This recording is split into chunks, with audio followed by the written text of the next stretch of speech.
ಪೂಜ್ಯರಿಗೆ ಮತ್ತು ತಮಗೆಲ್ಲರಿಗೂ ನಮಸ್ಕಾರಗಳು. ಬಸವಣ್ಣವರು ಒಂದು ಮಾತನ್ನು ಹೇಳ್ತಾರೆ. ಅವರ ಮಾತುಗಳು ಬಹಳ ಸರಳ ಮತ್ತು ಅರ್ಥಗರ್ಭಿತ. ಅವು 1000 ವರ್ಷದ ಹಿಂದೆ ಅವರು ಆಡಿ ಹೋದರೂ ಸಹಿತ ಇವತ್ತಿನ ದಿನದಲ್ಲಿನೂ ನಮಗೆಲ್ಲರಿಗೂ ಅತ್ಯವಶ್ಯಕವಾಗಿ ಬೇಕಾಗಿರುವಂಥದ್ದು. ಸಮಾಜ, ಈಗಿನ ಸಮಾಜದಲ್ಲಿ ಅವರ ಮಾತುಗಳು ಬಹಳ ಜೋಪಾಸನೆಯನ್ನು ಮಾಡಬೇಕಾಗ್ಯದ. ನಾವು ಈಗೆಲ್ಲ ಹೇಗೆ ಮಾಡ್ತೀವಿ ನೋಡ್ರಿ, ಆರೋಗ್ಯ ಕೆಟ್ಟ ಬಳಿಕ ಉಪಚಾರ ಮಾಡಲಿಕ್ಕೆ ಡಾಕ್ಟರ್ ಅದಾರ ಮತ್ತು ಎಲ್ಲ ವ್ಯವಸ್ಥೆ ಅದ. ಆದರೆ ಆರೋಗ್ಯ ಕೆಡೋಕ್ಕಿಂತ ಮುಂಚೆನೇ ನಾವು ಹೆಂಗಿರಬೇಕು ಅನ್ನೋದನ್ನು ಹೇಳುವವರು ಕಡಿಮೆ ಇರ್ತಾರೆ. ಜಗಳ ಆದ ಬಳಿಕ ಪೊಲೀಸರು ಬರ್ತಾರೆ. ಆ ಬಳಿಕ ಅವುಗಳನ್ನು ಬಗೆಹರಿಸಲಿಕ್ಕೆ ಕೋರ್ಟ್ ಕಚೇರಿಗಳದಾವೆ. ಅವರಿಗೆ ನಾವೆಲ್ಲ ಎಷ್ಟು ಮಹತ್ವ ಕೊಡ್ತೀವಿ. ಜಗಳ ಆದ ಬಳಿಕ, ವಿವಾದ ಆದ ಬಳಿಕ ಅವರೆಲ್ಲರೂ ಬರ್ತಾರೆ. ಆದರೆ ಮೊದಲನೇ ವಿವಾದ ಆಗಬಾರ್ದು, ಅಂಥ ಸಮಾಜವನ್ನು ನಿರ್ಮಾಣ ಮಾಡಬೇಕು, ಅದಕ್ಕೆ ಕೆಲಸ ನಡೆಯುವುದಿಲ್ಲ. ಇದು ದುರ್ದೈವದ ಸಂಗತಿ. ಮೊದಲು ಹಾಗೆ ಆಗಬೇಕಾಗಿತ್ತು ಅಂದ್ರೆ ನಾವು ಮಹಾತ್ಮರ ಮಾತುಗಳನ್ನು ಕೇಳಬೇಕಾಗ್ತದೆ. ಬಸವಣ್ಣವರು ಹೇಳ್ತಾರೆ, ನಾವು ಏನು ಮಾಡಬೇಕಾಗೈತಿ ಅಂದ್ರೆ, ಸಂಸಾರವೆಂಬುದೊಂದು ಗಾಳಿಯ ಸೊಡರು, ಸಿರಿ ಎಂಬುದೊಂದು ಸಂತೆಯ ಮಂದಿ ಕಂಡಯ್ಯ, ಇದನ್ನೆಚ್ಚಿ ಕೆಡಬೇಡ ಸಿರಿ ಎಂಬುದ, ಮರೆಯದೆ ಪೂಜಿಸು ನಮ್ಮ ಕೂಡಲ ಸಂಗಮ ದೇವನ. ಇದು ಒಂದು ಸಣ್ಣ ವಚನ ಅವ್ರದ್ದು. ಸಂಸಾರ ಅನ್ನುವಂಥದ್ದು ಗಾಳಿಯ ಸೊಡರಿದ್ದಂಗದ. ಸಿರಿ ಎಂಬುದೊಂದು ಸಂತೆಯ ಮಂದಿ ಕಂಡಯ್ಯ,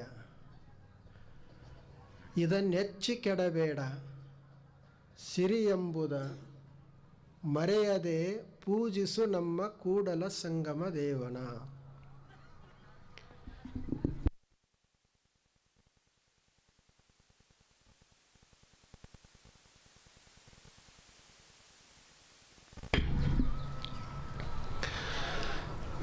ಸಂಸಾರ ಇದು ಹೆಂಗೈತಿ ಅನ್ನೋದನ್ನು ಮೊದಲು ಹೇಳ್ತಾರೆ. ಸಂಸಾರ ಅನ್ನೋದು ಗಾಳಿಗಿಟ್ಟು ದೀಪ ಇದ್ದಂಗದ. ಯಾವಾಗ ಆರ್ತದ ಹೇಳಕ್ಕನೇ ಬರೋದಿಲ್ಲ. ಇಲ್ಲಿ ನೋಡ್ರಿ, ನಮ್ಮ ದಿನಾಲು ದೀಪ ಇಡ್ತಾರೆ ಇಲ್ಲೊಬ್ಬರು. ಇದು ಮಾತ್ರ ದಿನಾಲು ಕಾರ್ಯಕ್ರಮ ಮುಗಿತನ ಇರ್ತದೆ. ಆದರೆ ನಮ್ಮ ದೀಪಗಳು ಯಾವಾಗ ಆರ್ತಾವ ಅಂತ ಹೇಳಕ್ಕನೇ ಬರೋದಿಲ್ಲ. ಮೊನ್ನೆ ಕೆಲ ದಿವಸಗಳ ಹಿಂದೆ ಗುಜರಾತದಲ್ಲಿ ಒಂದು ವಿಮಾನ ಅಪಘಾತ ಆಯಿತು. 242 ಜನ ಪ್ರಯಾಣಿಕರಿದ್ದರು. ಅದು ಗುಜರಾತದಿಂದ ಇಂಗ್ಲೆಂಡಿಗೆ ಹೊರಟಿತ್ತು. ಎಲ್ಲ ತಪಾಸಣೆ ಮಾಡಿದ್ರು. ಎಲ್ಲ ಓಕೆ ಅಂತ ಹೇಳಿದ ಬಳಿಕ ಟೇಕಪ್ ಆಯಿತು. ಬರೀ ಒಂದು ನಿಮಿಷ ಆಕಾಶದಲ್ಲಿ ಹಾರ್ಯದ, ಬ್ಲಾಸ್ಟ್ ಆಯಿತು. 241 ಜನ ತೀರ್ಕೊಂಡ್ರು. ನೋಡ್ರಿ, ಎಲ್ಲ ಚೆಕ್ ಮಾಡಿದ್ರು, ಏನು ಹೋಗ್ಯದ ಈಗಾಗಲೇ 1,000 ಕಿಲೋಮೀಟ್ರ್ ದೂರ, ಅದರಲ್ಲಿ ದೋಷಗಳ ಕಂಡು ಅದಕ್ಕದು ಅಪಘಾತ ಆಯಿತು ಅಂತ ಹಿಂಗೇನಿಲ್ಲ. ಮತ್ತು ಬರೀ 1 ನಿಮಿಷ ಅದರ ರಿಪೋರ್ಟ್ ಬಂದ ಬಳಿಕ ಆ ರಿಪೋರ್ಟದಲ್ಲಿ ಏನು ಬಂತು, ಅದರ 2 ಇಂಜನ್ ಬಂದಾಗಿದ್ದು ಅಂತ ಚಲೋ ಮಾಡಿದ್ರು ಅವರು ಪೈಲಟ್ಗಳು. ಅದು ಚಲೋ ಆದ ಬಳಿಕ, ಇಂಜನ್ಗಳು ಚಲೋ ಆದ ಬಳಿಕ ಅದು ಕೆಲಸ ಮಾಡಬೇಕಾದ್ರೆ 10 ಸೆಕೆಂಡ್ ಬೇಕಾಗಿತ್ತಂತ. ಆದರೆ ಅವರಿಗೆ ಆ 10 ಸೆಕೆಂಡ್ ಸಹಿತ ಸಿಗಲಿಲ್ಲ. ನೋಡ್ರಿ ಹೇಗಿರಬೇಕು. 10 ಸೆಕೆಂಡ್ ಸಿಕ್ಕಿತ್ತಂದ್ರೆ ಅವ್ರಿಗೆ ಏನೂ ಆಗ್ತಿರ್ಲಿಲ್ಲ ಅಂತ ಹೇಳ್ತಾರೆ. ಅಂದರೆ 10 ಸೆಕೆಂಡ ಎಷ್ಟು ಬಲಿಷ್ಠ ಅದ, ಕಾಲ ಅದಕ್ಕೆ ಬಹಳ ಬಲವಾನದ. ಅದು 1 ಸೆಕೆಂಡ್ ಅಂದರೆ ಅದಕ್ಕೆ ಬಹಳ ದೊಡ್ಡದಾಯಿತು. ನಾವೆಲ್ಲ 100 ವರ್ಷ 200 ವರ್ಷ ಅಂತೀವಲ್ಲ, ಸೆಕೆಂಡ್ ಅದಕ್ಕೆ ಕಾಲಿಗೆ. ಬರೀ 10 ಸೆಕೆಂಡದೊಳಗೆ 241 ಜನ ಹೋದ್ರು ಬರೀ ಒಂದು 10 ಸೆಕೆಂಡ್ದಾಗ. ಅದು ಅಲ್ಲಿ ತಡ್ಕೊಳ್ಳಿಕ್ಕೆ ಹೇಗೆ ಸಾಧ್ಯ? ಅದು 1,00,000 ಲೀಟ್ರ್ ಪೆಟ್ರೋಲ್ ಅದ. ನೋಡ್ರಿ ಹೇಗಿರ್ತದೆ. ಇನ್ನು ಮತ್ತು ಎಲ್ಲರೂ ಹೋದರು ಅಂತಿಲ್ಲ, ಅದರೊಳಗೆ ಒಬ್ಬ ಮನುಷ್ಯ ಉಳಿದು ಬಂದ. ಬರೀ ಹೀಗೆ 1 ಲೀಟ್ರ್ ಪೆಟ್ರೋಲ್ ಮೈ ಮೇಲೆ ಗೊಜ್ಜಿರ ಬೆಂಕಿ ಬಿದ್ದರೆ ಮನುಷ್ಯ ಉಳಿಯೋದಿಲ್ಲ. 1,00,000 ಲೀಟ್ರ್ ಪೆಟ್ರೋಲ್ ಅದ. ಅಷ್ಟಕ್ಕೆಲ್ಲದಕ್ಕೂ ಬೆಂಕಿ ಹತ್ಯದ. ಅದರೊಳಗಿಂದ ಇವು ಬಂದ. ಆ ಒಂದು ಬತ್ತಿ ದೀಪ ಆರಿಲ್ಲ ಇನ್ನೂ, ಅದಕ್ಕೆ ಬಂದ. ಅವರೆಲ್ಲರೂ ಅಷ್ಟೆಲ್ಲ ತಪಾಸಣೆ ಮಾಡಿ ಕುಳಿತರು ಹೋದರು. ಅದಕ್ಕೆ ಅವ್ರು ಏನು ಹೇಳಿದರು, ಸಂಸಾರವೆಂಬುದೊಂದು ಗಾಳಿಯ ಸೊಡರ. ಸೊಡರ ಅಂದರೆ ದೀಪ. ಯಾವುದು ಸೊಡರ ಅಂದರೆ ಗಾಳಿಗಿಟ್ಟ ದೀಪ ಇದು ಸಂಸಾರ ಅನ್ನೋದು. ಏನಾಗ್ತದೆ ಅಂತ ಹೇಳೋಕ್ಕಾಗಂಗಿಲ್ಲ. ಅಲ್ಲಿ ನಾವು ಉತ್ತರಾಖಂಡಕ್ಕೆ ಹೋಗಿದ್ದೀವಿ, ಒಂದು ಹಳ್ಳಿ ನೋಡಕ್ಕೆ ಹೋಗಿದ್ದೀವಿ. ಆ ಹಳ್ಳಿ ಒಂದು 10 ನಿಮಿಷದಾಗ ಎಲ್ಲ ಮುಚ್ಚಿ ಹೋಗಿಬಿಟ್ಟಿತ್ತು. ಆ ಹಳ್ಳಿರೇ ಹೆಂಗದ ಅಂತ ಹೋಗಿ ನೋಡ್ಲಾಕ್ಕೆ ಹೋಗಿದ್ದೀವಿ. ಅದು ಎತ್ತರ ಬೆಟ್ಟ, ಮ್ಯಾಲಿಂದ ಎಲ್ಲ ಮಳೆಯಾಗಿ ಬೆಟ್ಟನೇ ಕತ್ತರಿಸಿ ಬಿದ್ದದ. 10 ನಿಮಿಷದಲ್ಲಿ ಒಂದು ಸಣ್ಣ ಊರೆಲ್ಲ ಮಣ್ಣು ಪಾಲಾಗಿ ಹೋಯಿತು. ಬರೀ ಹೀಗೆ ಕರಿಬೇಕಂತಂದ್ರು ಆ ಹಳ್ಳಿ ಎದುರುಗಡೆನೇ ಇನ್ನೊಂದು ಹಳ್ಳಿ ಅದ, ಅವ್ರದ್ದು ಸಮೀಪ ಹಳ್ಳಿ. ಅವರು ಬಂದು ಇವರಿಗೆ ಸಹಾಯ ಮಾಡಬೇಕು ಅನ್ನೋದ್ರೊಳಗಾಗನೇ ಪೂರ್ತಿ ಹಳ್ಳೆಲ್ಲ ಮುಚ್ಚಿ ಹೋಯ್ತು. ಹೀಗದ ಅಲ್ಲ ಈ ಜೀವನ ಇದು. ಅದಕ್ಕೆ ಇದಕ್ಕೆ ಗಾಳಿಗಿಟ್ಟ ದೀಪ ಅಂತ ಕರೆದ್ರು. ಏನು ನಮ್ಮ ಹತ್ತಿರ ಎಲ್ಲ ಇದ್ದರೂ ಸಹಿತ ಯಾರೂ ನಮ್ಮನ್ನು ಅವಾಗ ಕಾಪಾಡೋದನ್ನೇ ಇಲ್ಲ. ಪಂಜಾಬದಲ್ಲಿ ಮಾನ್ಯ ಪ್ರವಾಹ ಬಂತು. ನಮ್ಮಲ್ಲಿ ಇಲ್ಲಿ ಹೇಗೆ ಮಹಾರಾಷ್ಟ್ರದಲ್ಲಿ ಭೀಮಾ ನದಿ ಸಮೀಪ ಬಂದಿತ್ತಲ್ಲ, ಹಂಗೆ ಪಂಜಾಬ್ದಾಗ ಬಂದಿತ್ತು. ಒಬ್ಬ ಶ್ರೀಮಂತ ಮನುಷ್ಯ, ಆತ ಎಲ್ಲ ರೊಕ್ಕ ರೂಪಾಯಿ, ATM card, rupee card, PAN card, Aadhaar card ಎಲ್ಲ ತೊಗೊಂಡು ಕಿಸೆ ಹಾಕ್ಕೊಂಡು ಹೊಂಟಾನ. ಪ್ರವಾಸಕ್ಕೆ ಹೋಗ್ಯಾನ. ಅದು ಪ್ರವಾಹ ಬಂದದ, ಅದರ ಕೊಚ್ಕೊಂಡು ಹೋಗ್ಯಾನ. ಪೇಪರ್ದಲ್ಲಿ ಬಂದಿತ್ತು ಆ ಘಟನೆ. ಆತಂದು ಶವ ಬೇಗ ಸಿಗಲಿಲ್ಲ. ಕೆಲ ದಿವಸಗಳ ನಂತರ ಆತಂದು ಶವ ಸಿಕ್ತು. ಎಲ್ಲ ಶರೀರೆಲ್ಲ ನಾಶಾಗಿ ಹೋಗಿತ್ತು. ಆದರೆ ಇವೆಲ್ಲ ಕಾರ್ಡ್ಗಳು ಬಿದ್ದಿದ್ದು ಅಲ್ಲೇ. ರುಪಿ ಕಾರ್ಡ, ಪ್ಯಾನ್ ಕಾರ್ಡ ಎಲ್ಲ ಇಟ್ಕೊಂಡು ಕೂತಾನ. ಅವಾಗ ಈ ಮನುಷ್ಯರು ನೋಡಿದ್ರಲ್ಲ, ನಾವೆಲ್ಲ ಎಷ್ಟು ಸೇಫ್ಟಿ ಇಡಬೇಕಂತ ಮಾಡೇವಿ. ಅದರೊಳಗೆ ಇಟ್ಟರೆ ನಮ್ಮದು ಸಂಪತ್ತು ಸ್ಥಿರವಾಗಿ ಉಳಿತೈತಿ ಅಂತ ನಾವು ಮಾಡ್ಕೊಂಡೇವಿ. ಎಲ್ಲ ಕಾರ್ಡ್ಗಳದಾವು, ಇವನ ಹೋಗ್ಯಾನ ತೊಗೊಂಡು ಏನು ಮಾಡೋದು ಕಾರ್ಡ. ಈ ಜೀವನ ಅದಲ್ಲ ಇದು. ಇದು ಇಟ್ಟಿರುವಂಥ ಒಂದು ದೀಪ, ಇದನ್ನು ನೀನು ಮೆಚ್ಚಬೇಡ ಬಹಳಷ್ಟ ಅಂತ. ಮತ್ತು ಇದು ನಮಗೆ ಅಷ್ಟೇ ಬರ್ತದಂತಲ್ಲ, ಎಲ್ಲರ ಜೀವನದಾಗೂ ಹಿಂಗೆ ಇರ್ತದೆ. ನಾವೆಲ್ಲರೂ ಪ್ರಯತ್ನ ಮಾಡ್ತೀವಿ ಹೀಗಾಗಬಾರ್ದು ಅಂಥೇಳಿ, ಆದರೂ ಆಗುವುದೇ ಅದು. ರಾಮ ಅವನು ಮದುವೆ ಆದ, ಸೀತಾ ರಾಮ ಇಬ್ಬರದು ಮದುವೆ ಆಯಿತು. ಅವರು ಮುಹೂರ್ತ ತೆಗೆದಿಸೇ ಮದುವೆ ಮಾಡಿಕೊಂಡಿದ್ದರು. ಮತ್ತು ಅವರು ಮದುವೆ ಮಾಡುವಂಥ ಗುರುಗಳು ಪುರೋಹಿತರು ವಸಿಷ್ಠರು, ಬಹಳ ದೊಡ್ಡ ಬ್ರಹ್ಮರ್ಷಿಗಳು. ವಿಶ್ವಾಮಿತ್ರನು ಅವ್ರಿಗೆಲ್ಲ ಶಕ್ತಿಯನ್ನು ಕೊಟ್ಟಿದ್ದ. ನೋಡ್ರಿ, ಎಲ್ಲ ಮಾಡಿ ಮದುವೆ ಮಾಡಿದ್ರು ಆ ಹೆಣ್ಮಗಳಿಗೆ ಮದುವೆ ಆಗಿ ಗಂಡನ ಮನೆಗೆ ಬಂದ ತಕ್ಷಣ 14 ವರ್ಷ ವನವಾಸಕ್ಕೆ ಹೋಗೋದು ಬಂತು. ಇದರ ಅರ್ಥ ನಾವೆಲ್ಲ ನೋಡಬಾರ್ದಂತಲ್ಲ, ಇದು ಗೊತ್ತಿರಬೇಕು. ಏನೇ ಮಾಡಿದರೂ, ನಾವು ಏನೇ ಇದ್ದರೂ ಈ ಜೀವನದಾಗ ಇಂಥವು ಘಟನೆಗಳು, ಇಂಥ ಪ್ರಸಂಗಗಳು ಬಂದೇ ಬರ್ತಾವೆ. ಯಾಕಂದರೆ ಇದು ಗಾಳಿಗಿಟ್ಟು ದೀಪ ಇದ್ದಂಗೆ. ಇಲ್ಲಿ ಯಾವುದೂ ಸ್ಥಿರವಾಗಿಲ್ಲ, ಈಗಿದ್ದಂಗನೇ ಯಾವಾಗಲೂ ಇರ್ತದಂತಿಲ್ಲ. ನಾವು ಏನೇ ತಾಲೀಮ ಮಾಡೋಣ, ನಾವೆಲ್ಲ ಎಷ್ಟು ತಿಳ್ಕೊಳ್ಬೇಕಂತ ಮಾಡ್ತೀವಿ, ಏನೇನೋ ಕಸರತ್ತು ಮಾಡ್ತೀವಿ, ಶರೀರ ಹಿಂಗೆ ಉಳಿಬೇಕಂಥೇಳಿ ಎಲ್ಲ ಔಷಧ ಉಪಚಾರ ತಗೋತೀವಿ. ಈಗ ಹೆಂಗದ ಹಿಂಗೆ ಇರಬೇಕು. ಅದು ಶರೀರ ಹೇಳ್ತದ, ನೀ ತೆಗೆದುಕೊಳ್ಳುವಂಥ ಔಷಧನ ಇನ್ನು ಶಾಶ್ವತ ಇಲ್ಲ, ಇದನ್ನು ಶರೀರ ಹೆಂಗೆ ಉಳಿತೈತಿ? ಯಾರು ನಿನಗೆ ಶಾಶ್ವತ ಐತಿ ಅಂತ ಕೊಡ್ತಾರ ಆ ಡಾಕ್ಟರ್ಗಳೇ ಉಳಿಯಂಗಿಲ್ಲ, ಇನ್ನು ನಿನ್ನ ಶರೀರ ಹೆಂಗೆ ಉಳಿತದ? ಅವೆಲ್ಲ ನಿಮಿತ್ತ ಮಾತ್ರ ಅಷ್ಟೇ. ಇದು ಗೊತ್ತಿರಬೇಕು. ಇದನ್ನೆಚ್ಚಿ ಕೆಡಬೇಡ ಸಿರಿ ಎಂಬುದ ಮರೆಯದೆ ಪೂಜಿಸು ನಮ್ಮ ಕೂಡಲ ಸಂಗಮ ದೇವನ. ನೀನು ಮಾಡಬೇಕಾಗಿರುವುದೇನು ಅಂತಂದ್ರೆ, ಮರೆಯದೆ ಪೂಜಿಸು ನಮ್ಮ ಕೂಡಲ ಸಂಗಮ ದೇವನ. ಇದು ಹೀಗೆ ಇರ್ತದ, ಇದು ಯಾವಾಗಲೂ ನನ್ನ ಜೋಡಿನೇ ಇರ್ತದ ಅಂತ ತಿಳ್ಕೊಂಡ್ವಿ ಅಂತಂದ್ರೆ ಭಾಳ ಉಳಿಲಿಲ್ಲ ಅಂದ್ರೆ ಭಾಳ ತ್ರಾಸಾಗ್ತದೆ. ಇದೇನು ಇದು ಖಾಯಂ ಇರುವುದಿಲ್ಲ ಅಂತ ತಿಳ್ಕೊಂಡಿದ್ವಿ ಅಂದ್ರೆ ಹೋಯ್ತಂದ್ರೂ ಏನು ಭಾಳ ತ್ರಾಸಿಲ್ಲ.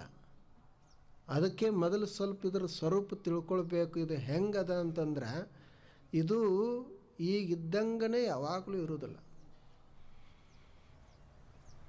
ಸಿರಿ ಅಂದ್ರೆ ಸಂಪತ್ತ, ಅದು ಹೆಂಗದ? ಸಂತೆಯ ಮಂದಿದ್ದಂಗೆ.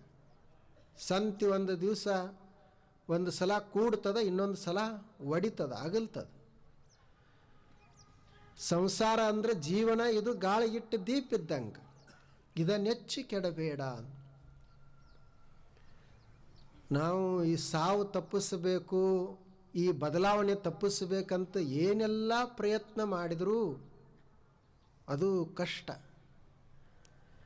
ಒಬ್ಬರು ಖಗೋಳಶಾಸ್ತ್ರಜ್ಞರಾಗಿ ಹೋದರು, ವರಾಹ ಮಿಹಿರ್ ಅಂಥೇಳಿ. ಆರ್ಯಭಟ ಅಂತ ನಾವೆಲ್ಲ ಕೇಳಿವಲ್ಲ, ಅವ್ರ ನಂತರ ಇವರು ವರಾಹ ಮಿಹಿರ್ ಭಾಳ ದೊಡ್ಡ ಖಗೋಳಶಾಸ್ತ್ರಜ್ಞರು. ಮಧ್ಯಪ್ರದೇಶದಲ್ಲಿ ಇದ್ದರವರು. ಅವರು ಅಲ್ಲಿ ಒಬ್ಬ ರಾಜ ವಿಕ್ರಮಾದಿತ್ಯ, ಅವನಿಗೊಬ್ಬ ಮಗ ಇದ್ದ. ಅವನ ಜ್ಯೋತಿಷ್ಯವನ್ನು ನೋಡಿದ್ರು. ಅವರು ಬಹಳ ದೊಡ್ಡ ತಜ್ಞರಿದ್ದರು.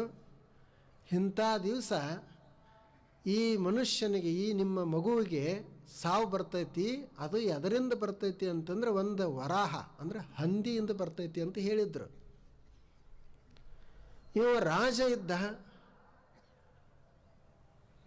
ತನ್ನ ಇಡೀ ರಾಜ್ಯದಲ್ಲೇ ಆ ಪ್ರಾಣಿ ಉಳಿಬಾರ್ದು ಹಂಗೆ ವ್ಯವಸ್ಥೆ ಮಾಡಬೇಕಂತ ಪ್ರಯತ್ನ ಮಾಡಿದ. ಮತ್ತು ಅದಕ್ಕೊಂದು ಮಣಿನೂ ಕಟ್ಟಿಸಿದ. ಅಲ್ಲೆಲ್ಲ ಸೈನಿಕರನ್ನು ಇಟ್ಟ ರಕ್ಷಣೆ ಮಾಡಲಿಕ್ಕೆ. ಅವರು ವರಾಹ ಮಿಹಿರ್ ಹೇಳಿದ್ದು ದಿವಸ ಕಾಯ್ಕೋಂತಿದ್ರು, ಟೈಮ್ ಕಾಯ್ಕೋಂತಿದ್ರು.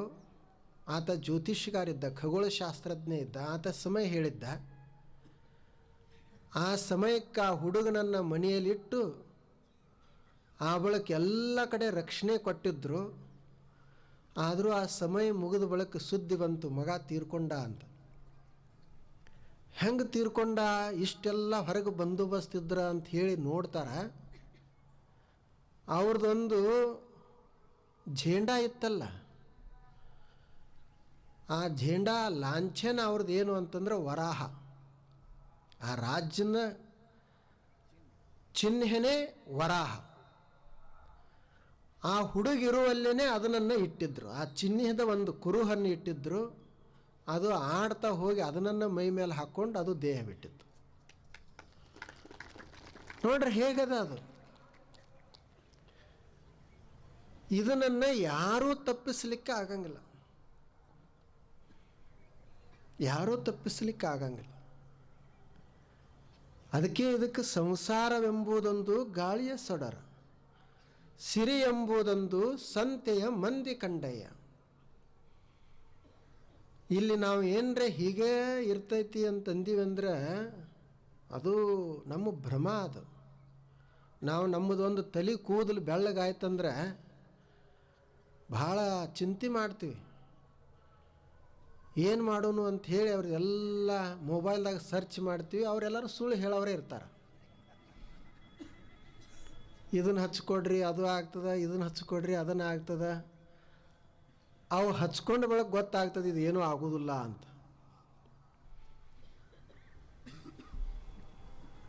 ಹಿಂಗ್ಯಾಕೆಲ್ಲ ಆಗ್ತಿತ್ತು. ಅವ್ರು ಹೇಳಿದಂಗೆ ಆಗಿದ್ರೆ ಯಾರೂ ಸಾಯ್ತಾನೆ ಇರಲಿಲ್ಲ, ಯಾರಿಗೂ ರೋಗ ಬರ್ತಿರಲಿಲ್ಲ. ಮತ್ತು ಅದನ್ನು ಬಿಡಬಾರ್ದನು ಅಂತಲ್ಲ, ನಾವು ಪ್ರಯತ್ನ ಮಾಡೋದು. ಅದನ್ನು ಮಾಡಿನೂ ಗೊತ್ತಿರಬೇಕು ಇದು ಹಿಂಗೆ ಇರೋದು. ಇದು ಒಂದೊಂದು ಸಲ ಮನೆಯೊಳಗೆ ಎಷ್ಟು ಸಂತೋಷ ಇರ್ತದೆ, ಆ ಬಳಿಕ ಒಮ್ಮೆ ಎಲ್ಲ ಕಳ್ಕೊಳ್ತೀವಿ. ಸಿರಿ ಎಂಬುದು ಸಂತೆಯ ಮಂದಿ. ಏನು ಮೊದಲು ನಾವೆಲ್ಲ ಪ್ರಾರಂಭಕ್ಕೆ ಮಾಡುವಾಗ ನಾವೇ ರಾಜರಿದ್ದಂಗಿದ್ದೀವಿ. ಎಲ್ಲ ಮನೆ ಕಟ್ಟಿದ, ಹೊಲ ಮಾಡಿದ, ಮಕ್ಕಳಾದರು, ಎಲ್ಲ ಮಾಡಿ ಮಕ್ಕಳು ದೊಡ್ಡವರಾದ ಬಳಿಕ ಇವನಿಗೆ ಬಾಗಿಲ ಸಮೀಪನ ಒಂದು ಕೋಣೆ ಕೊಡ್ತಾರವ್ರು. ಇನ್ನು ಆ ಕಡೆ ಹೋಗ್ಲಿ, ಈ ಕಡೆ ಒಳಗೆ ಬಂದಗಿಂದಾನಂತ. ಮೊದಲು ಇವನೇ ಮಾಲಕ್ಕಿದ್ದ, ಈಗ ಮಾಲಕ್ತನೂ ಹೋಯ್ತು. ಯಜಮಾನ್ ಇವನೇ ಇದ್ದ, ಈಗೆಲ್ಲ ಹೋಯ್ತದು. ಮೊದಲು ಇವನು ಹೇಳ್ದಂಗನೇ ಎಲ್ಲರೂ ಕೇಳ್ತಿದ್ರು, ಈಗ ಯಾರೂ ಕೇಳೋರಿಲ್ಲ. ಈಗ ಅವನೇ ಏನರೇ ಬೇಕಂತಂದರೆ ಯಾರಿಗಾರೆ ಬೇಡ ಪಡೆದುಕೊಳ್ಬೇಕು, ಈ ಪರಿಸ್ಥಿತಿ ಬರ್ತದೆ. ನಮ್ಮದು ಶರೀರ ಈ ವಯಸ್ಸಿದ್ದಾಗ ಎಷ್ಟು ಮಜಬೂತ್ ಅದ, ಎಷ್ಟಿರ್ತದೆ. ಆದರೆ ಕಾಲು ಸರಿದು ಹೋಯ್ತು ಅಂದ್ರೆ ಮುಗೀತು. ನಮ್ಮ ಶರೀರ ನಮ್ಮ ಮಾತು ಕೇಳಂಗಿಲ್ಲ. ಹೀಗಿದು ಜಗತ್ತಿನ ಒಂದು ಸ್ಥಿತಿಗತಿ. ನಾವು ನಮ್ಮ ಹೆಸರ ಖಾಯಂ ಉಳಿಬೇಕು, ನಮ್ಮ ಜೋಡಿ ಇರುವಂಥ ಸಂಪತ್ತ ನಮಗೆ ಇರಬೇಕು ಅಂತ ಎಷ್ಟು ಪ್ರಯತ್ನ ಮಾಡ್ತೀವಿ. ಆದರೆ ಇದು ಯಾವುದೂ ಉಳಿಯೋದಿಲ್ಲ. ಅಪ್ಪುಗಳು ಒಬ್ಬರದು ಭೋಜರಾಜನ ಕಥೆ ಹೇಳ್ತಿದ್ರು. ಕಾಳಿದಾಸ ಮತ್ತು ಭೋಜ ಅಂತಿದ್ರು. ಆ ಭೋಜ ಸಣ್ಣವಿದ್ದ, ಇನ್ನೂ 8-9 ವರ್ಷ ವಯಸ್ಸು. ಅವನ ತಂದೆಯೂ ಮಹಾರಾಜ ಇದ್ದ, ದೊಡ್ಡ ರಾಜ್ಯ ಅವ್ರದ್ದು. ಆ ಭೋಜರಾಜನ ತಂದೆಗೆ ಆರೋಗ್ಯ ಸರಿ ಉಳಿಲಿಲ್ಲ. ಆತ ಹಾಸಿಗೆ ಹಿಡ್ದ, ವೈದ್ಯ ಉಪಚಾರ ಎಲ್ಲ ಆಯಿತು, ಏನೂ ಗುಣ ಆಗಲಿಲ್ಲ. ಅವನಿಗೆ ಅನಿಸ್ತು ಇನ್ನು ನಾನು ಉಳಿಯುವುದಿಲ್ಲ ಅಂತ ಅನಿಸ್ತು. ಆವಾಗ ಅವನ ಅಳಿಯ ಒಬ್ಬಿದ್ದ. ಆ ಅಳಿಯ ಮಂತ್ರಿ ಆಗಿದ್ದ. ಆ ಅಳಿಯನ ಕರೆದಿವ ಹೇಳ್ತಾನೆ, ಮಾವ ಹೇಳ್ತಾನೆ, ನೋಡು ಇನ್ನು ನಾನಂತೂ ಉಳಿಯುವುದಿಲ್ಲ, ಆದರೆ ನಂದೊಂದು ಇಚ್ಛೆ ಐತಿ. ಏನು ಅಂದ್ರೆ, ಈಗ ನನ್ನ ಮಗ ಸಣ್ಣವದಾನ, ಭೋಜ ಇನ್ನೂ ಸಣ್ಣವದಾನ. ಅವ ಎಂದು ದೊಡ್ಡವ ಆಗ್ತಾನ ಅಲ್ಲಿ ತನ ನೀನೇ ಈ ರಾಜ್ಯದ ರಾಜನಾಗು. ಅವನು ದೊಡ್ಡವನಾದ ಬಳಿಕ ಅವನಿಗೆ ರಾಜನಾಗುವಂಥ ಅರ್ಹತೆ ಬಂದ ಬಳಿಕ ನೀನು ಏನು ಮಾಡು ಅಂತಂದ್ರೆ ಅವನ ರಾಜನನ್ನಾಗಿ ಮಾಡು, ನೀ ಮತ್ತೆ ಮಂತ್ರಿಯಾಗಿರು ಅಂತ ಹೇಳಿದ. ಇದೊಂದು ನಂದು ವಚನ ಐತಿ, ನೀನು ಈಡೇರಿಸಬೇಕು ಅಂತಂದ. ಅವ ಅಳಿಯ ಇದ್ದ, ಮಾವನ ಇಚ್ಛೆ ಈಡೇರಿಸನು ಅಂತ ಹೇಳಿ ವಚನ ಕೊಟ್ಟ. ಆ ಬಳಿಕ ಅವ ದೇಹ ಬಿಟ್ಟ, ಇವ ರಾಜ ಆದ. ಸ್ವಲ್ಪ ದಿವಸಗಳ ನಂತರ ಇವನಿಗೆ ಕನಸುಗಳು ಶುರು ಆದವು. ಈಗ ಹೆಂಗೋ ಇದು ರಾಜ್ಯ ನನಗೆ ತಾನಾಗೆ ಸಿಕ್ಕದ, ಇಂಥ ರಾಜ್ಯ ಪಡಿಬೇಕಾದ್ರೆ ಎಷ್ಟು ಹೋರಾಟ ಮಾಡಬೇಕಾಗ್ತದೆ, ಇದು ತಾನಾಗೆ ಸಿಕ್ಕದ, ಇದು ಖಾಯಮಾಗಿ ನನಗೆ ಇರಬೇಕು. ಈಗ ನಾ ರಾಜ ಇರಬೇಕು, ಮುಂದೆ ನನ್ನ ಮಕ್ಕಳು ರಾಜರಾಗಬೇಕು ಅಂತ ತಲೆಯೊಳಗೆ ಬಂತವನಿಗೆ. ನೋಡ್ರಿ ಹೇಗದ. ಅದಕ್ಕೆ ಏನು ಮಾಡಬೇಕಿನ್ನ, ಏನು ಯುದ್ಧ ಮಾಡಬೇಕಾಗಿಲ್ಲ, ಏನೂ ಮಾಡಬೇಕಾಗಿಲ್ಲ. ಏನು ಮಾಡಬೇಕು, ಬರೀ ಏನೊಬ್ಬ ಸಣ್ಣ ಹುಡುಗ, ಅವನಿಗೆ ಇವು ಅಳೆಯ ಮಾವನ ಮಗ, ಅವನು ಒಬ್ಬನ ಮುಗಿಸಿಬಿಟ್ರೆ ಆಯಿತು, ಈ ರಾಜ್ಯ ಶಾಶ್ವತವಾಗಿ ನನಗೆ ಉಳಿತೈತಿ ಅಂತ ಇವನಿಗೆ ತಲೆಯಾಗ ಬಂತು. ನೋಡ್ರಿ ಹೆಂಗಿರಬೇಕು. ಅವಾಗ ಅದು ಒಮ್ಮೆ ತಲೆಯೊಳಗೆ ಬಂತಂದ್ರೆ ಅದು ಕಾರ್ಯದಲ್ಲಿನೂ ಬರುವುದೇ. ಅದು ಕುರ್ಚಿನೇ ಹಂಗೆ ಮಾಡಿಸ್ತದ. ಅದು ಭೂಮಿ ಮತ್ತು ಇವು ಕುರ್ಚಿ ಅದಾವಲ್ಲ, ಅದಕ್ಕೆ ಅವರ ಕನಕ ಕಾಮಿನಿ ಕಾಂಚನಕ್ಕೆ ಹೊಡೆದಾಡಿ ಕೆಟ್ಟಿತಿ ಲೋಕವೆಲ್ಲ ಅಂತ ಹೇಳಿದ್ರು ಶರಣರು. ನಮ್ಮದೆಲ್ಲ ಹೋರಾಟ ಎದಕ್ಕದ, ಕನಕ ಕಾಂಚನ ಕಾಮಿತ, ಇವುದಕ್ಕಾಗಿನ ಹೋರಾಟ ಹೊಡೆದಾಟ. ಹಾಗೆ ಇವನಿಗೆ ತಲೆಯೊಳಗೆ ಬಂತು.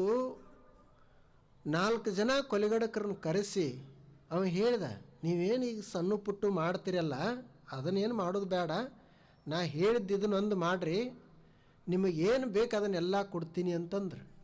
ಅವ್ರ ಕೊಲೆಗಡಕರು ಅವ್ರಿಗೇನು ಪಾಪ, ಅವ್ರಿಗೆ ಈ ಹುಡುಗನನ್ನು ಕರ್ಕೊಂಡು ಹೋದರು. ರಾಜ ಹೇಳಿದ್ದ, ಮಾವ ಹೇಳಿದ್ದ, ಅವನು ಹಿಂಗೆ ಮುಗಿಸ್ಬೇಕು, ನಾನಾ ಮಾಡಿಸೇನೆ ಅಂತ ಸಹಿತ ಗೊತ್ತಾಗಬಾರ್ದು, ಅವನಿಗೆ ಗೊತ್ತೇ ಆಗಬಾರ್ದು.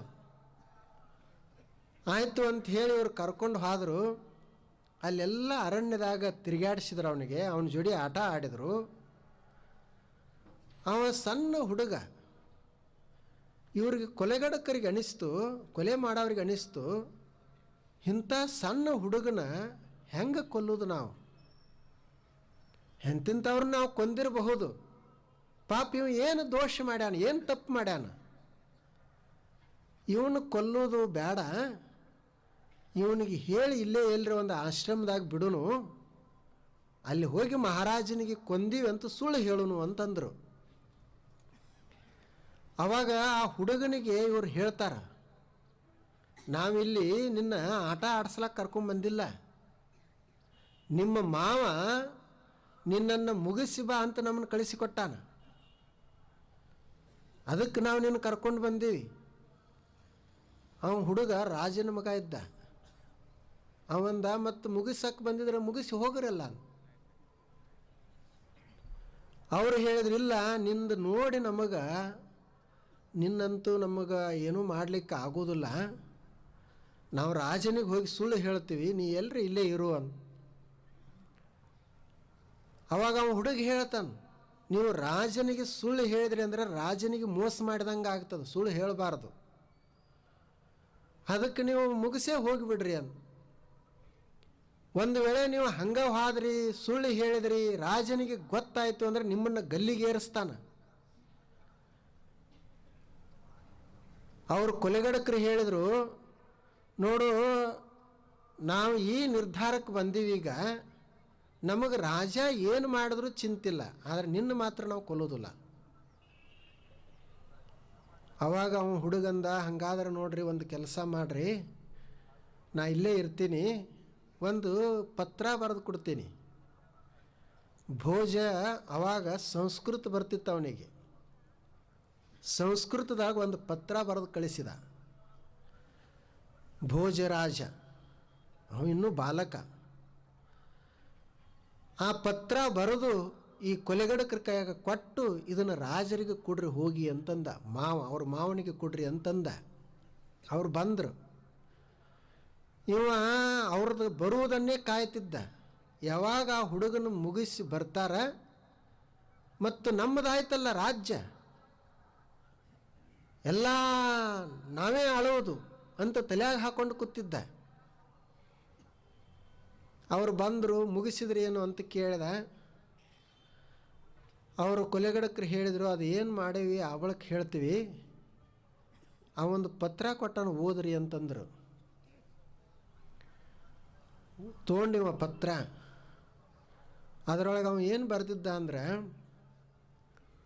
ಮಾಂಧಾತಾಚ ಮಹೀಪತಿ ಕೃತಯುಗಾಲಾಂಕಾರ ಭೂತೋಗತಃ ಸೇತುರ್ ಏನ ಮಹೋದದೌ ಕ್ವಾಸಾ ದಶಾಸ್ಯಾಂತಕಃ ಅನ್ಯೇ ಚಾಪಿ ಯುಧಿಷ್ಠಿರ ಪ್ರಭೃತಯಃ ಯಾತಾ ದಿವಂ ಭೂಪತೆ ನೈಕೆ ನಾಪಿ ಸಮಂ ವಸುಮತಿ ಮುಂಜ ತ್ವಯಾ ಯಾಸ್ಯತಿ ಅಂತ ಬರೆದಿದ್ದ. ಏನು ಬರೆದಿದ್ದ ಅಂದ್ರೆ, ಮೊದಲ ಕೃತಯುಗದೊಳಗೆ ಮಾಂಧಾತ ಅನ್ನುವಂಥ ರಾಜ ಇದ್ದ. ಆ ರಾಜ ಇಡೀ ಭೂಮಂಡಲವನ್ನೆಲ್ಲ ಆಳಿದ. ಅವನಿಗೆ ಮಹಿಪತಿ ಅಂತ ಕರಿತಿದ್ರು. ಮಹಿ ಅಂದರೆ ಭೂಮಿ, ಭೂಮಿಯ ಪತಿ ಆತ. ಅಷ್ಟು ದೊಡ್ಡ ರಾಜ ಇದ್ದ. ಕೃತಯುಗದೊಳಗೆ ಆಗಿ ಹೋದ. ಅವ ಹೋದ. ಈಗಿಲ್ಲ, ಅವ ಉಳಿದಿಲ್ಲ. ಭೂಮಿ ಇಲ್ಲೇ ಉಳಿದದ. ಮುಂದೆ ತ್ರೇತಾಯುಗದೊಳಗೆ ರಾಮ ಬಂದ. ಸಾಗರಕ್ಕೆ ಸೇತುವೆ ಕಟ್ಟಿದ. 10 ತಲೆ ರಾವಣನನ್ನು ಕೊಂದ. 14,000 ವರ್ಷದೊಳಗೆ ಭೂಮಂಡಲವನ್ನು ಆಳಿದಂತೆ ಹೇಳ್ತಾರ. ಅಂಥ ರಾಮನು ಹೋಗ್ಯಾನ, ಉಳಿದಿಲ್ಲ ಅವನು. ಅವನ ಜೋಡಿ ಈ ಭೂಮಿ ಹೋಗಲಿಲ್ಲ, ಇಲ್ಲೇ ಉಳಿದದ, ಅವನು ಹೋಗ್ಯಾನ. ಆ ಬಳಿಕ ದ್ವಾಪರ ಯುಗದಲ್ಲಿ ಪಾಂಡವರು ಬಂದರು, ಕೌರವರು ಬಂದರು. ಅವರು ಸಹಿತ ಈ ಭೂಮಿಗಾಗಿ, ಈ ಸಂಪತ್ತಕ್ಕಾಗಿ, ಈ ಅಧಿಕಾರಕ್ಕಾಗಿ ಹೋರಾಡಿ ಹೋರಾಡಿ ಎಲ್ಲರೂ ನಾಶ ಆಗಿ ಹೋದರು. ಒಂದು ಸೂಜಿ ಮನೆಯಷ್ಟು ಸಹಿತ ನಿನಗೆ ಜಮೀನು ಕೊಡುವುದಿಲ್ಲ ಅಂತ ಹೇಳಿದಂಥ ದುರ್ಯೋಧನ ಹೋದ. ಅವರು ಒಂದು ಜಮೀನು ತೆಗೆದುಕೊಳ್ಳಬೇಕಾದ್ರೆ ಯುದ್ಧ ಮಾಡಿ ತೆಗೆದುಕೊಳ್ಳಿ ಅಂತ ಹೇಳಿದ ದುರ್ಯೋಧನ. ಅವರು ಯಾರೂ ಉಳಿದಿಲ್ಲ, ಭೂಮಿಗಾಗಿ ಹೋರಾಟ ಮಾಡಿದರು. ಇನ್ನು ಕಲಿಯುಗದೊಳಗೆ ಅನ್ಯೇ ಚಾಪಿ ಅನೇಕ ಜನ ರಾಜರು ಬಂದಾರ, ಮಹಾರಾಜರು ಬಂದಾರ. ಈ ಭೂಮಿ ಶಾಶ್ವತವಾಗಿ ನನಗೇ ಉಳಿಲಿ ಅಂತ ಹೋರಾಟ ಮಾಡಿ ಯುದ್ಧ ಮಾಡಿ ಕೊನೆಗೆ ಎಲ್ಲರೂ ನಾಶ ಆಗಿ ಹೋಗ್ಯಾರ. ಭೂಮಿ ಹಾಗೆ ಉಳಿದದ, ಯಾರೂ ಇಲ್ಲಿ ಶಾಶ್ವತವಾಗಿ ಉಳಿದಿಲ್ಲ.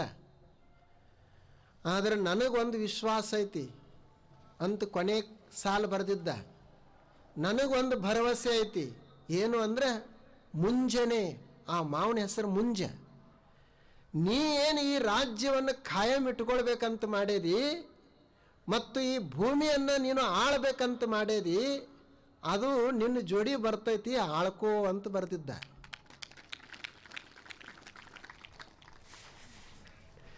ರಾಮನ ಜೋಡಿ ಹೋಗಿಲ್ಲ ಈ ಭೂಮಿ.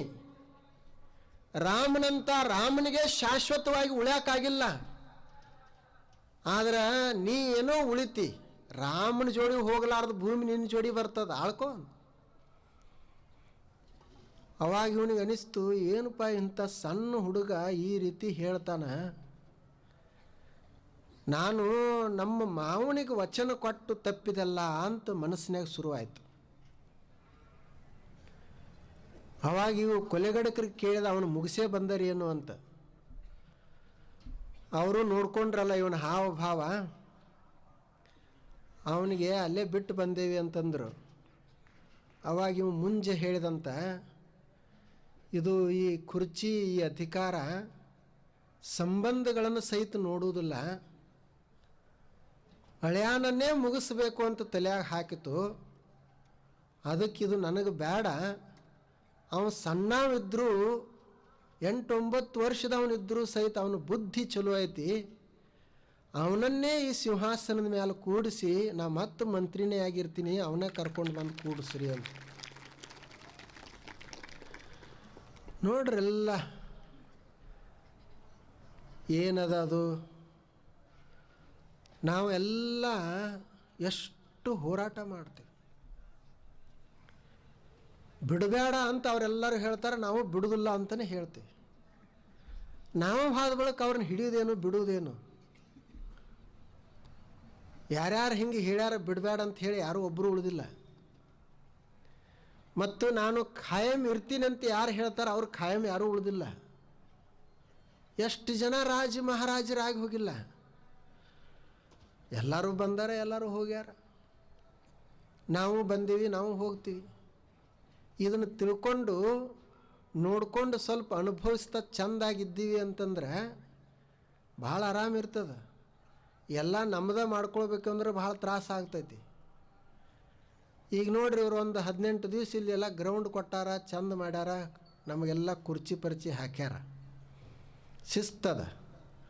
ನೋಡೋದು, ಸಂತೋಷ ಪಡೋದು, ಹೋಗೋದು. ಇದು ಒಂದು ವೇಳೆ ತಕರಾರು ಯಾವಾಗ ಬರ್ತದೆ, ಹೋರಾಟ ಯಾವಾಗ ನಮಗೇ ಆಗಬೇಕು, ಖಾಯಂ ನಾನೇ ಕುರ್ಚಿ ಮೇಲೆ ಕೂಡ್ಬೇಕಂದ್ವಿ ಅಂದ್ರೆ ತ್ರಾಸ ಆಗ್ತದೆ. ಎಷ್ಟು ದಿವಸ ಕೂಡ್ತಾರೆ ನೀವು? ಅಷ್ಟೇ ಒಂದು ತಿಂಗಳ ತನಕ ನೋಡ್ತೀರಿ. ಭಾಳ ಆದ್ರೆ ಏನೋ ಗುರುಗಳು ಚಲೋ ಹೇಳಕತ್ಯಾರ ಅಂಥೇಳಿ ಒಂದು 31ನೇ ತಾರೀಕು ತನಕ ಆಯ್ತು ಹೇಳ್ರಿ ಕೂಡ್ರಿ ಅಂತೀರಿ. ಮುಂದೆ ಸಾವಕಾಶವಾಗಿ ನಿಮ್ಮ ಕುರ್ಚಿ ನೀವೇ ಹಾಕೊಡ್ರಿ ಅಂತೇಳಿ. ಏನು ನಾವು ಬರೀ ಇದೇ ಕೆಲಸ ಮಾಡೋಣ ಏನು? ನೀವು ಹೇಳೋರು ಕುರ್ಚಿ ಮೇಲೆ ಕೂತು ಆರಾಮ, ಅದು ಮ್ಯಾಲೆ ಕೂತವ್ರಿಗೆ ಗೊತ್ತಾಗ್ತದೆ ಕಷ್ಟ ಭಾಳ ಅದ ಅಂತ. ನೀವೆಲ್ಲ ಅಗದಿ ಮಸ್ತ್ ಪೈಕಿ ಹಾಕ್ಕೊಂಡು ಅಗದಿ ಎಲ್ಲರೂ ಗಾಳಿಯಾಗಿ ಕೂತಿರ್ತೀರಿ, ತಂಡಿ ಅಲ್ಲಿ ಕಡಿಮೆ ಹತ್ತದ. ಇದು ನಮ್ಮದು ಎತ್ತರ ಒಂದದ, ಮತ್ತು ಇವು ಬಟ್ಟೆಯಾಗ ಏನು ತಾಕತ್ತು ಇಲ್ಲ, ಬಟ್ಟೆಯಾಗೂ ತಾಕತ್ತಿಲ್ಲ, ಹೊಟ್ಟೆಯಾಗೂ ತಾಕತ್ತಿಲ್ಲ. ಡೈರೆಕ್ಟ್ ಹೋಗಿ ಎಲುಬಿಗೆ ಹತ್ತದ ತಂಡಿ.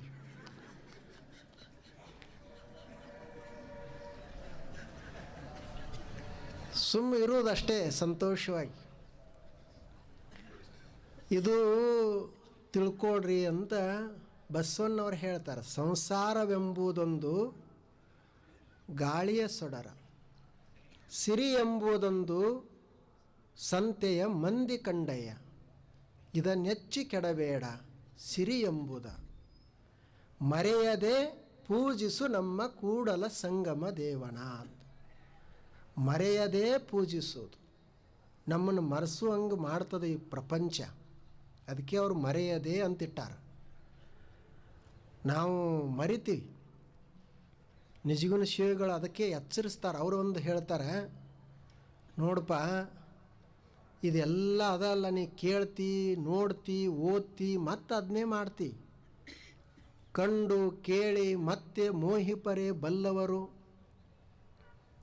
ಕಂಡು ಕೇಳಿ ಮತ್ತೆ ಮೋಹಿಪರೆ ಬಲ್ಲವರು, ಭೂಮಂಡಲದ ಭೋಗ ಪೂಗವನ್ನು ಅತಿಗಳೆದೆ ಪಡೆದವರು, ಒಡನಾಡಿಗಳು ಬಗೆಗೊಳಿಸುವ ಮಡದಿಯರು, ಒಲವಿಯುವ ಅನುಜರು, ಒಂದಿನಿತು ಬಿಡಲರಿದನಿಪ ಬಂಧುಗಳು, ಅಚ್ಚ ಸುಖಿಗಳು, ಕಡು ಜಾಣರುಗಳು, ತಮ್ಮ ಇದಿರಳು ಅಳಿಯುವುದನ್ನು ಕಂಡು ನೋಡ್ತೀವಿ ಎಲ್ಲರೂ.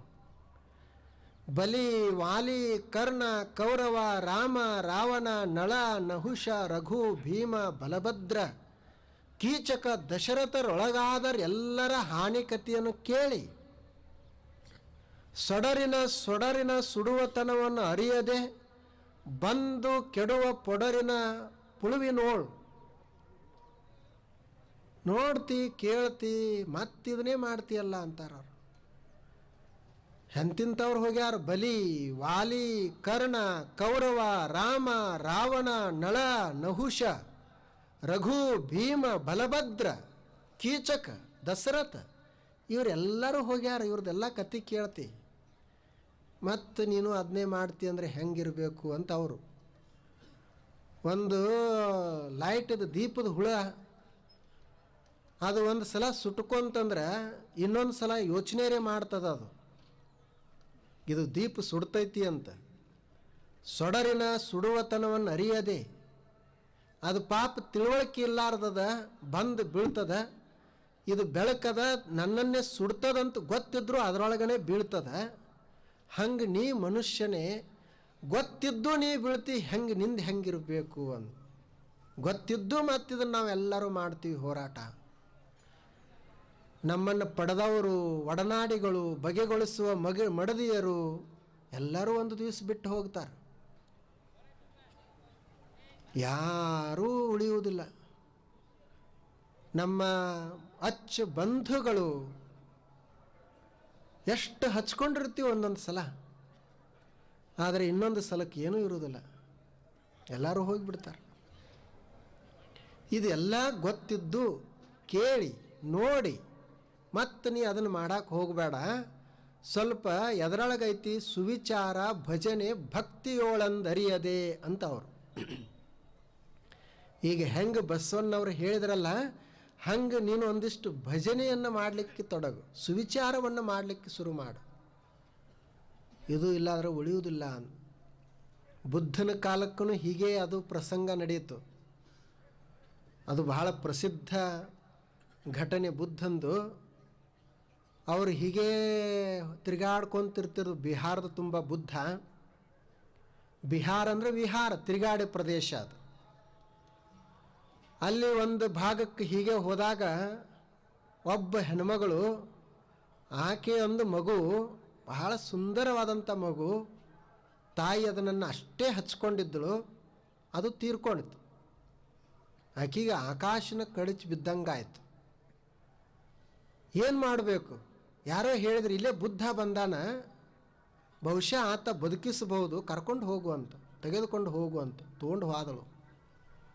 ನೋಡ್ರಿ ಅಕ್ಕಿದು ಹೆಂಗಿರಬೇಕು. ದೇಹ ಬಿಟ್ಟು ಮಗುವನ್ನೇ ತೊಗೊಂಡು ಹೋದಳು. ಬುದ್ಧನ ಪಾದಕ್ಕೆ ಹಾಕಿ ಮಗುವನ್ನು ಬದುಕಿಸಬೇಕು ಅಂತ ಹೇಳಿದಳು. ಆಕೆಗೆ ಈಗ ಅಷ್ಟು ಮಮತೆ, ಮಗನ ಮೋಹ ತುಂಬ್ಯಾದ. ಇನ್ನು ಬುದ್ಧ ಹೇಳುವುದು ಹೆಂಗೆ? ಅವನೇ ಹೇಳಿದಂತ, ನೋಡು ಬದುಕಿಸ್ತೀನಿ, ನೀವೊಂದು ಕೆಲಸ ಮಾಡು, ಯಾರ ಮನ್ಯಾಗ ಹೊಟ್ಟೆ ಸಾವ ಆಗಿಲ್ಲ ಆ ಮನ್ಯಾಗಿಂದ ಸಾಸಿವೆ ತೊಗೊಂಡು ಬಾ. ಈಕೆ ಇಷ್ಟ ಏನು ಅಂತ ಹೇಳಿ ಹೋಗ್ತಾಳ. ಎಲ್ಲರ ಮನೆಗೆ ಕೇಳ್ತಾಳ. ಎಲ್ಲರೂ ಹೇಳ್ತಾರೆ, ಮೊನ್ನೆ ನಮ್ಮ ಅತ್ತೆ ಹೋದಳು, ಮೊನ್ನೆ ನಮ್ಮ ಮಾವ ಹೋದ, ನಮ್ಮ ನಾದಿನ ಹೋದಳು. ಯಾರ ಮನೆಯಾಗೂ ಖಾಲಿ ಇಲ್ಲ. ಸಾವಿರ್ಲಾರ್ದ ಮನೆ ಯಾರ್ದದ?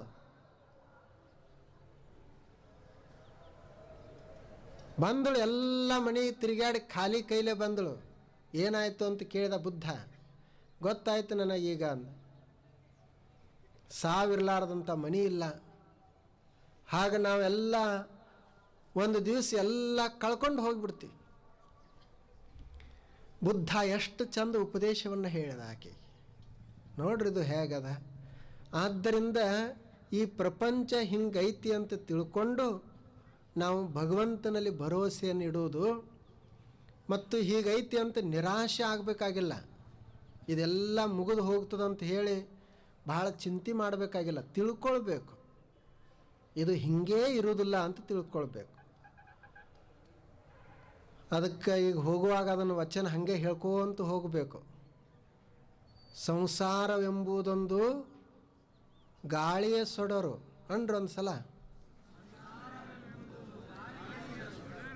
ತಂಡಿ ಹೋಗ್ತದೆ ಜೋರು ಅಂದ್ರೆ ಸಂಸಾರವೆಂಬುದೊಂದು ಗಾಳಿಯ ಸೊಡರ, ಸಿರಿ ಎಂಬುದೊಂದು ಸಂತೆಯ ಮಂದಿ ಕಂಡಯ್ಯ. ಇದನ್ನೆಚ್ಚಿ ಕೆಡಬೇಡ ಸಿರಿ ಎಂಬುದ, ಮರೆಯದೇ ಪೂಜಿಸು ನಮ್ಮ ಕೂಡಲ ಸಂಗಮ ದೇವನ.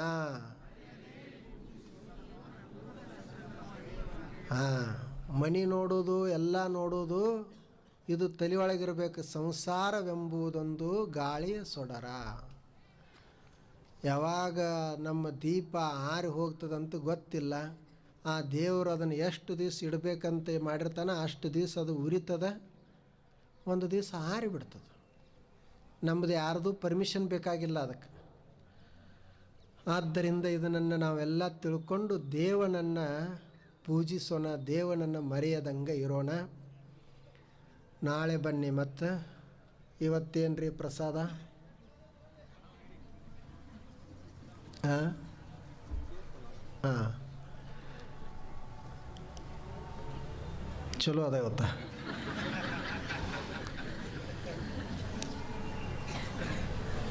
ಭಾಳ ಸಂತೋಷ, ಎಲ್ಲರೂ ತಾವು ಬಂದಿದ್ದೀರಿ. ಪ್ರಸಾದವನ್ನು ತೆಗೆದುಕೊಡ್ರಿ. ನಾಳೆ ಮತ್ತೆ 6:00 ಬನ್ನಿ. ನಮಸ್ಕಾರ.